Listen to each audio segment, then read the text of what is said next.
जय हिंद, नमस्कार। मैं मोहन पाठक और बात करेंगे आज हम यूपीआई के बारे में। पिछले दिनों हमने एक लेक्चर लिया हुआ था और जिसमें यूपीआई लिमिट को लेकर सरकार ने कुछ प्रावधान किए।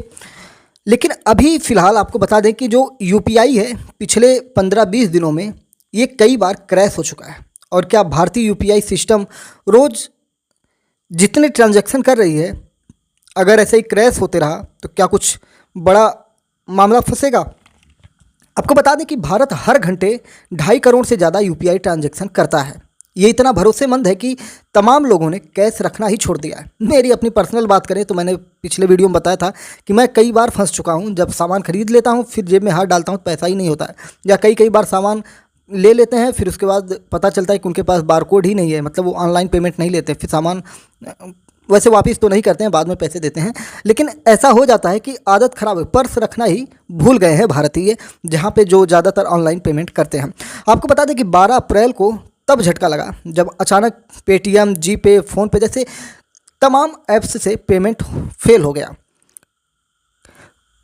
वही हालत हुई जैसे कोई समोसे खाकर ऐप निहारता रहा, कोई सैलून में कटिंग करवा के पैसा ट्रांसफ़र न होने की वजह से घंटों बैठा रहा।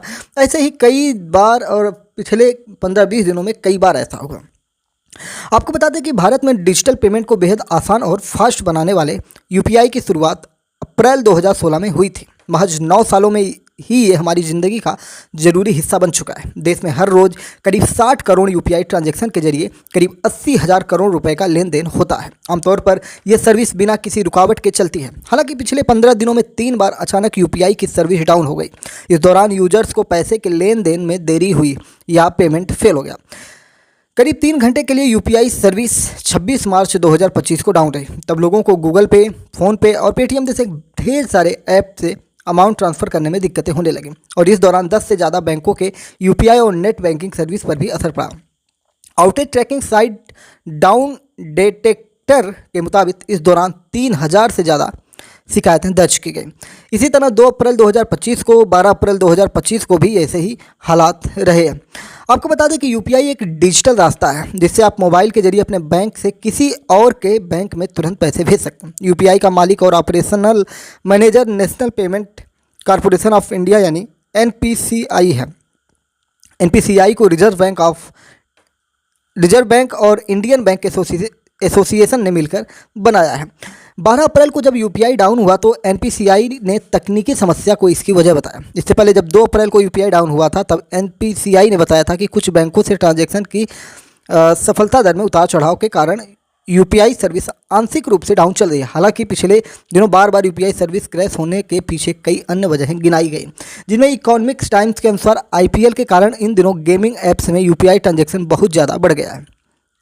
सर्वर पर लोड बढ़ने से सर्विस डाउन हो रही है। एनपीसीआई के आंकड़ों के मुताबिक फरवरी 2025 तक अमूमन रोजाना करीब 52 करोड़ ट्रांजैक्शन होते थे, लेकिन मार्च में ये बढ़कर 60 करोड़ हो गए। फरवरी में करीब 1610 करोड़ ट्रांजैक्शन हुए, जबकि मार्च में 1830 करोड़ ट्रांजैक्शन हुए। एनपीसीआई ने 8 अप्रैल को घोषणा की थी कि वह इंटरनेशनल यूपीआई ट्रांजैक्शन के लिए क्यूआर कोड के इस्तेमाल को सीमित कर रहा है। ऐसे में हो सकता है कि इसके लिए यूपीआई के बैक एंड पर कुछ काम चल रहा हो और सर्वर उसमें व्यस्त हो। इसके चलते घरेलू ट्रांजैक्शन प्रभावित हो रहे हों। कुछ मामलों में यूपीआई की समस्या एनपीसीआई के सिस्टम के बजाय बैंकों के अपने सर्वर से भी जुड़ी होती है, जैसे एसबीआई, एचडीएफसी और अन्य बैंकों में रखरखाव या तकनीकी खराबी की बात हो सकती है। 12 अप्रैल को यूपीआई डाउन होने के पीछे क्या तकनीकी समस्या थी, इसके बारे में एनपीसीआई ने आधिकारिक तौर पर कोई खुलासा ही नहीं किया। सिर्फ इतना कहा कि वे तकनीकी खराबी को ठीक करने में जुटे हैं। यूपीआई आने से पहले एक बैंक से दूसरे बैंक में पेमेंट करने के लिए ट्रांजैक्शन फीस लगती थी। सभी बैंकों के अलग ऐप होते थे। इसे आसान बनाने के लिए एनपीसीआई ने यूपीआई लॉन्च किया। अब एनपीसीआई का नेटवर्क सभी बैंकों के बीच में पेमेंट के लिए काम करता है। इससे ट्रांजैक्शन फीस हट गई और एक बैंक से दूसरे बैंक में पेमेंट करना बहुत ही आसान हो गया। इसका एक नुकसान ये भी है कि आप किसी भी बैंक के यूजर्स हों, कोई भी यूपीआई ऐप इस्तेमाल करते हो, ट्रांजैक्शन के लिए एनपीसीआई का ही नेटवर्क आपको इस्तेमाल करना है।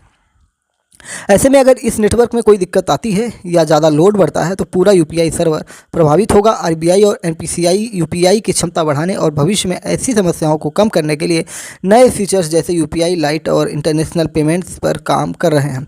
जब तक ये सभी सुधार लागू नहीं होते, एनसीपीआई के सर्वर में कोई तकनीकी समस्या आ सकती है। इससे भविष्य में भी यूपीआई सर्विस डाउन हो सकती है। मार्च में 200 करोड़ यूपीआई ट्रांजैक्शन बढ़े हैं इसी तरह लगातार ट्रांजैक्शन बढ़ रहे हैं और देश की जनता जो है यूपीआई सिस्टम पर अपने आप को झोंक रही है। जब यूपीआई सर्वर डाउन चल रहा होता है तो उस समय कई बार यूपीआई ट्रांजैक्शन पेंडिंग बताने लगता है। अगर आपका पेमेंट भी इसी तरह अटक जाता है तो इसमें घबराने की ज़रूरत नहीं होती है। आपका पेमेंट या तो रिसीवर के खाते में जाएगा या वापस आपके बैंक में आएगा। आमतौर पर यह कुछ मिनटों में ही क्लियर हो जाता है। इसमें ज़्यादा से ज़्यादा 72 घंटे का वक्त भी लग सकता है। कोई भी पैसा बीच में नहीं अटक सकता। इस दौरान आपको डबल पेमेंट से बचना है। यानी अगर आपका ट्रांजैक्शन पेंडिंग दिखा रहा है और आपने कैश पेमेंट भी कर दिया, बाद में वो यूपीआई ट्रांजैक्शन सक्सेसफुल हो गया तो आपके दोहरे पैसे लग गए। इससे बचने के लिए आपको पेमेंट ट्रांसफ़र होने का इंतज़ार करना है। अगर कैश दे भी रहे हैं तो रिसीवर की कॉन्टैक्ट डिटेल ले लें ताकि दोहरे पेमेंट की स्थिति में पैसे वापस ले सकें। बैंक में रखा आपका पैसा पूरी तरह सुरक्षित है। यूपीआई सर्विस डाउन होने से उस पर कोई असर नहीं पड़ने वाला है। यूपीआई पेमेंट भी सिक्योर होती है। सबसे पहले यूपीआई ऐप्स में लॉक या फिंगरप्रिंट होता है। हर बार ट्रांजैक्शन से पहले आपको अपना यूपीआई पिन डालना पड़ता है। बैंक और एनपीसीआई के सर्वर बहुत सिक्योर होते हैं, इसलिए बिना ट्रांजैक्शन पिन डाले आपके बैंक अकाउंट से पैसे डेबिट नहीं हो सकते। सर्विस डाउन होने के कारण अगर पेमेंट के दौरान अकाउंट से पैसे डेबिट हो जाते हैं लेकिन ट्रांजैक्शन फेल हो जाता है तो भी आपके पैसे सुरक्षित माने जाते हैं। पहले अगर किसी के बैंक अकाउंट में पैसे भेजने होते थे तो आपको उनका अकाउंट नंबर, बैंक का नाम, ब्रांच का नाम, आईएफएससी कोड पता करना होता था और फिर उसके बाद आपको पैसा देना होता था। अब सिर्फ फ़ोन नंबर या फिर यूपीआई आईडी या सिर्फ क्यूआर कोड से पेमेंट हो जाता है। स्कैन करिए या मोबाइल नंबर डालिए, सीधा आपका नाम आएगा और उसके बाद पेमेंट कर दीजिए। या एनपीसीआई के माध्यम से हो पाता है। एनपीसीआई बैंकों के बीच लिंक का काम करता है जिससे एक बैंक से दूसरे बैंक में रियल टाइम ट्रांजैक्शन हो पाते हैं। इसे उदाहरण से समझ सकते हैं। मान लीजिए मेरा ही खाता है और मेरे खाते में मान लीजिए इंडियन बैंक में है और मेरे दोस्त का कोई खाता मान लीजिए किसी और बैंक में है, यूनियन बैंक में है। तो मैं मान लीजिए मैंने फ़ोन पे इस्तेमाल करता हूँ और दूसरा कोई जो फ्रेंड है मेरा वो जी पे इस्तेमाल करता है। अब मैं अपने दोस्त को 500 रुपये भेजना चाहता हूँ तो ये प्रोसेस बहुत ही आसान हो चुका है। पहले मैं फ़ोन पे ओपन करके अब से जो हमारा साथी होगा उसकी यूपीआई आईडी डालना होगा और 500 रुपये टाइप करके यूपीआई पिन डाल देना है।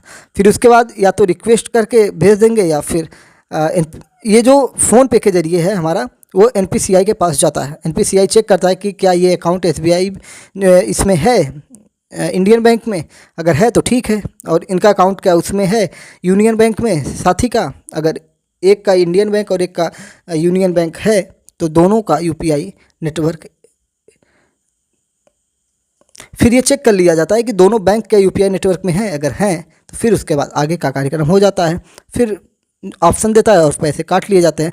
इस प्रकार से 2-4-5 सेकंड में ये काम हो जाता है और सही होने पर ट्रांजैक्शन सक्सेस का मैसेज भी आ जाता है। इस तरह बिना किसी चार्ज के एक अकाउंट से दूसरे अकाउंट पे चला जाता है। कभी कभी बहुत सारे ऐप हैं जैसे गूगल पे है, उसमें सेल्फ ट्रांजैक्शन का भी काम होता है। ठीक है, आपको बताते हुए खुशी हो रही है कि ये सिस्टम जो है पेमेंट सिस्टम सिर्फ भारत में ही नहीं पूरी दुनिया में चर्चा का विषय बना हुआ। आने वाले समय में दुनिया के कई देश ऐसे हैं जो भारत के साथ टाई अप कर लेंगे, कोऑर्डिनेट करेंगे और फिर उसके बाद आप डायरेक्ट उस देश से भारत में पैसा भेज देंगे। पहले बहुत मुश्किल होती थी पैसा भेजना, लेकिन इस व्यवस्था से कोई भी परिवार अगर विदेश में रहता है, कमाने के लिए किसी का परिवार है, फिर वहाँ से वो पैसे भेजता है तो काफ़ी मुश्किलें होती हैं। अब क्या होगा, अगर ऐसी व्यवस्था बन जाती है तो वो डायरेक्ट पैसे भेज देगा। आपको बता दें कि पिछले साल जनवरी में फ्रांस के राष्ट्रपति इमैनुअल मैक्रों आए थे भारत में। इस दौरान अपनी एक स्पीच में उन्होंने कहा था, मैं प्रधानमंत्री नरेंद्र मोदी के साथ पी गई चाय कभी नहीं भूलूंगा क्योंकि इसका पेमेंट मैंने यूपीआई से करवाया था। मैक्रों के अलावा विदेशी लीडर से लेकर पर्यटक तक सभी भारतीय यूपीआई से प्रभावित हैं। इससे पेमेंट जल्दी, आसानी से और सुरक्षित तरीके से हो जाता है। हर समय अपने साथ कैश या कार्ड रखने की ज़रूरत ही नहीं होती। मोबाइल के एक क्लिक पर बड़े से बड़े पेमेंट हो जाते हैं। यह खासियत दुनिया भर के लोगों को आकर्षित करती है। 2021 में सबसे पहले भूटान ने इसे अपनाया था। इसके बाद यूएई, कतर, फ्रांस ने भी यूपीआई से प्रभावित होकर इसे अपने देश में लॉन्च किया। नेशनल स्टॉक एक्सचेंज एनएसई के चेयरमैन आशीष चौहान ने कहा था कि जापान और ब्रिटेन सहित कई देशों में यूपीआई को अपनाने की मंशा जताई गई है। आपको बता दें कि यूपीआई 2016 11 अप्रैल को सरकार ने यूनिफाइड पेमेंट इंटरफेस यूपीआई जो है लॉन्च किया था। Bharat, Bhutan, UAE, Sri Lanka, Nepal, Mauritius, France, Trinidad Tobago, कई ऐसे देश हैं, इंडोनेशिया, लैटिन अमेरिका, रूस, सभी के साथ कई देशों में लॉन्च हो चुका है, कई देशों में इस पर चर्चा चल रही है। उम्मीद है कि पेमेंट से जुड़ी हुई सारी बातें समझ में आई होंगी। सर्वर डाउन हो रहा है, सर्वर डाउन होने से प्रॉब्लम क्रिएट हो रहे हैं, लेकिन चीज़ें चल रही हैं। शायद कुछ चीज़ें ऐसी होती हैं जो कंपनी या सरकार बतानी नहीं चाहती है और चीज़ें आगे बढ़ती चली जाती हैं। तो चलिए फिर मिलेंगे बड़ी अपडेट्स के साथ। चैनल पर नए तो एमपीएस हिंदी को सब्सक्राइब करके daily current affairs, news analysis के लिए हमारे साथ जुड़ सकते हैं। जय नमस्कार, भारत माता की जय। अपने विचारों को कमेंट बॉक्स में बता सकते हैं।